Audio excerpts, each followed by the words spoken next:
We had a 40-year period where the West was primarily arming Pakistan. We turned to the Soviet Union as a military partner. एक doctor Jaishankar ने नई चीज पकड़ी हुई है कि जहां भी दुनिया में जा रहे हैं वो एक ही चीज कह रहे हैं जी, वेस्ट पाकिस्तान को असला देता रहा कोल्ड वॉर के। और इस आज वेस्ट ने, इंडिया ने अमेरिका के अंदर बैठ के, यूरोप के अंदर बैठ के ये नारा लगा दिया कि पाइन आज आप हमें कह रहे हो कि रशिया से पीछे हट जाओ। जब आप पाकिस्तान को असला देते थे तो सिर्फ रशिया ही हमें असला देता था। जयशंकर साहब का जो लहजा है वो पिछले एक साल में ज्यादा टफ हुआ है। आपने नोट करा है बात? यस, मैं this is what I was like.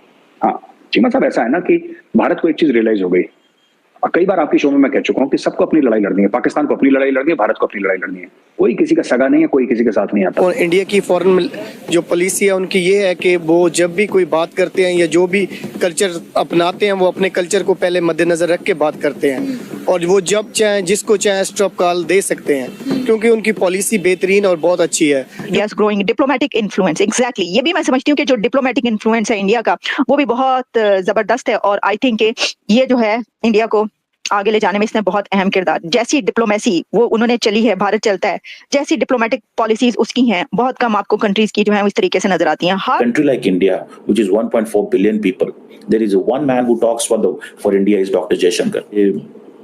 Developing world में या ग्लोबल साउथ में डॉक्टर जयशंकर का जो पर्सपेक्टिव है, it is very rich, it is being received very well.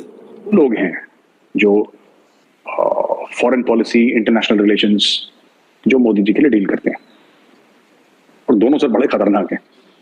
One is doctor S Jaishankar and the other one जो आपको ज्यादा मीडिया में नहीं दिखेंगे, but he is also equally active, that is the NSA, Shri Ajit Doval, Kirti Chakra, he is that. सो ये हैं मोदी जी के साथ ही। जब जय हिंद दोस्तों, एक बहुत बड़ी न्यूज़ निकल के सामने आ रही है। जैसा कि हम सब जानते हैं कि अभी डॉक्टर एस जयशंकर साहब न्यूयॉर्क में मौजूद थे। दोस्तों, एक कॉन्फ्रेंस मीटिंग हुई, उनसे सवाल किया गया सोवियत यूनियन और भारत की दोस्ती के बारे में और इंडिया और यूएस की दोस्ती के बारे में। फिर वहाँ पे भाई डॉक्टर एस जयशंकर ने वेस्टर्न मीडिया को जमकर लताड़ा। उन्होंने बोला लगभग 40 साल का पीरियड था जब यूएसए पाकिस्तान को असले प्रोवाइड करवाता था, और इसी के चलते भारत जो है यूएसए का साथ नहीं दे पाया, यूएसए के करीब नहीं हो पाया। इस वजह से उन्होंने सोवियत यूनियन को ज्वाइन कर लिया। सोवियत यूनियन दोस्तों उस समय का रूस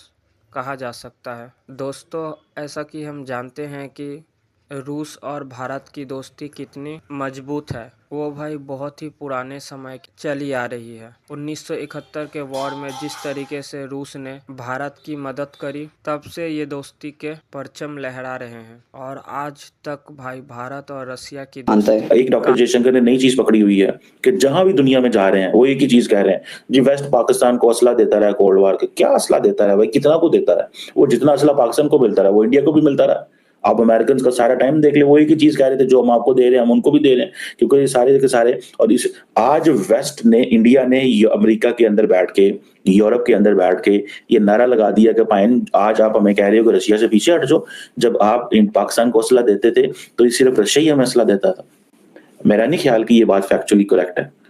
देखें, इंडिया रशिया टाइज इंपॉर्टेंट हैं, नॉन अलाइनमेंट की थी, but at the same time India was equally getting weapons from the United States. India अपने वेपन्स ले रहा था, ये नहीं था कि वो वेपन्स नहीं ले रहा था। सो मुझे ऐसे लगता है कि वो अपनी स्टोरी और अपना मुकदमा, ओ भाई हम तो इतने कंफ्यूज हैं पाकिस्तान के अंदर। देखें, मुझे एक बात बताएं, पाकिस्तान के अंदर अक्सर पाकिस्तानी हुकूमत बात करती है, हुकूमत, फौज, फॉरेन ऑफिस अक्सर बात करता है जी इंडिया जो है वो पाकिस्तान के अंदर दहशतगर्दी करवा रहा है। किसी पाकिस्तानी लीडर के मुंह से ये बात नहीं आप सुनेंगे किसी ग्लोबल फोरम पे। घर में आवाम को बताते रहते हैं, जब दुनिया के स्टेज पे जाना होता है तो बात ही नहीं करते। आप बताएं ना। और हमारे फॉरेन मिनिस्टर साहब जो हैं, देखें, Pakistan needs a full time foreign minister, a foreign minister whose job is to be foreign minister, act foreign minister, and you know serve as a foreign minister. Not his job is के जी ओ 75% time वो सियासतदान अंदर वड़ के ते सियासत check करन day ने 25% बार-बार आगे गया ओहो हाँ आज तो मैं फॉरेन मिनिस्टर हूं इस वक्त तो इस टाइम तो मैं फॉरेन मिनिस्टर ओहो मुझे ये स्टेटमेंट देनी we need a full committed foreign minister चाहिए। पाकिस्तान का केस बड़ा टेढ़ा केस है, कोई आसान केस नहीं है और वो लोग जो सारी बातें फॉरेन ऑफिस में काम करते रहे उनमें से कोई अच्छा बंदा पकड़े, कोई अच्छी बंदी पकड़े जो पाकिस्तान के केस वाकई अच्छे तरीके से लड़ सकते हो, लेकिन वो अग्रेसिव होना चाहिए यार। हम मजबूर बैठे हुए हैं, हमारी 250 मिलियन की आबादी है, हमारा केस ही कोई नहीं है। ये देखें जयशंकर से देखें कि किस तरह वो अपना केस जो है वो बना रहे हैं, वो कर रहे हैं, ठीक है, और वो लगे हुए हैं धड़ाधड़, उनको कोई परवाह नहीं है, उनको कोई किसी किस्म की परवाह नहीं है और वो दबा रहे हैं। अमेरिका के साथ जपियां डाल के आए हैं, वो भी विल्मिंगटन में उधर डेलावेयर के अंदर मिल के आए हैं, ठीक है। लेकिन अभी वो क्या कर रहे हैं, अभी वो अमेरिका को कह रहे हैं कि भाईजान ये आपकी मोनोपोली है और आप हमें ना बताएं कि हमने क्या करना है, आप हमें ना बताएं कि हमने क्या करना है। उधर देखिए उनकी फॉरेन पॉलिसी देखें। चिली का प्रेसिडेंट है, मैं उसको देख रहा था, गैब्रियल बोरिक, वो कह रहा है कि इंडिया की मेंबरशिप होनी चाहिए यूनाइटेड नेशन सिक्योरिटी काउंसिल की, परमानेंट सीट दे उसको। आप इमेजिन करें, पिछले साल मुझे याद है पुर्तगाल का प्रेसिडेंट वहां भी ये कह रहा था। इंडिया की लॉबिंग देखिए, आप देखिए just number of the people Jaishankar is meeting there, आप उन मुल्कों के लोगों को नाम नहीं आते। मुझे नहीं पता था कि ये दुनिया में ये मुल्क भी एग्जिस्ट करते हैं, मैं खुद देख रहा था, ठीक है। मतलब देयर 192 कंट्रीज हैं, मतलब, और you don't know all the countries, छोटे छोटे मुल्क भी हैं। तो हमारा तो ये है कि हम उस मुल्क को मुल्क ही नहीं समझते जो डॉलर नहीं दे सकता, ठीक है। सो हमारे प्रॉब्लम थोड़े डिफरेंट है, वो क्योंकि हमारी लीडरशिप इस तरह करती है तो फिर हमें भी रोजारी पर उसी तरह सोचना पड़ता है। So that is a challenge for us, this is what we need to look at it. हमें ये चीजें देखनी चाहिए भैया, ठीक है ना जी, हमें ये चीजें देखनी चाहिए कि क्या करना है और क्या नहीं करना। वेरी अनफॉर्चुनेट एक चीज है। और जब मैं देखता हूँ इसको, जब मैं समझने की कोशिश करता हूँ कि उन्होंने अपना नेटवर्क इतना बढ़ा लिया है कि चिली उठ के साउथ अमेरिका से उठ के तारीफें कर रहे हैं इंडिया दी कि यार इंडिया नु जड़ा ना बना दियो, खुदा दा वास्ता जे बना दियो, ਤੁਹਾਡੀ ਮਿਹਰਬਾਨੀ बना दियो। एक और चीज है कि जो दो लोग हैं जो फॉरेन पॉलिसी, इंटरनेशनल रिलेशंस जो मोदी जी के लिए डील करते हैं, और दोनों सर बड़े खतरनाक हैं। One is doctor S Jaishankar and the other one जो आपको ज्यादा मीडिया में नहीं दिखेंगे but he is also equally active, that is the NSA, Shri Ajit Doval, Kirti Chakra, he is there. सो ये हैं मोदी जी के साथी। जब भी मोदी जी बाहर जाएंगे आपको दिखेंगे लेफ्ट राइट में घूमते हुए, they will this thing and ये लोग लगे रहते हैं एंड दे आर काफी हद तक जहां पे इंडिया की बात है, these are also ideological people. इनका कोई लेना देना नहीं है, इनका ये इसी काम में लगे हुए हैं and they are very clear. देखिए चीमा साहब ना, अगर if Pakistan has to move towards greatness और if India has to move towards greatness, any country for that matter, आपका मुल्क मेरा मुल्क, तो चीमा साहब नंगे पैर ना अंगारों के ऊपर चलना पड़ेगा, ये बात तय है। जहां तक मैं डोवाल साहब की बात कर रहा हूँ, जयशंकर साहब की बात कर रहा हूँ, it is not the RSS ideology, it is that idea of India. They are not from the RSS, but this idea of India, that India has a certain destiny.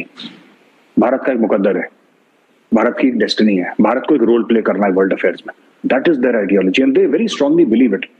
जब आप भरोसा करोगे, विश्वास करोगे, तभी तो आप मेहनत करोगे। तो अगर आपको भरोसा ही नहीं है कि इंडिया ने कुछ करना है, फिर आप भी पीछे बैठ जाओगे। So चीमा साहब, these people are working because they believe in a greater India in which India has got, आपने खुद बोला ना कि ग्लोबल साउथ, ये ग्लोबल साउथ नहीं, ग्लोबल नॉर्थ सब है इनके लिए। They are working towards that goal where India has that, because very soon we will be the world's most populous nation and very soon we are going to be among the top 3 economies of the world.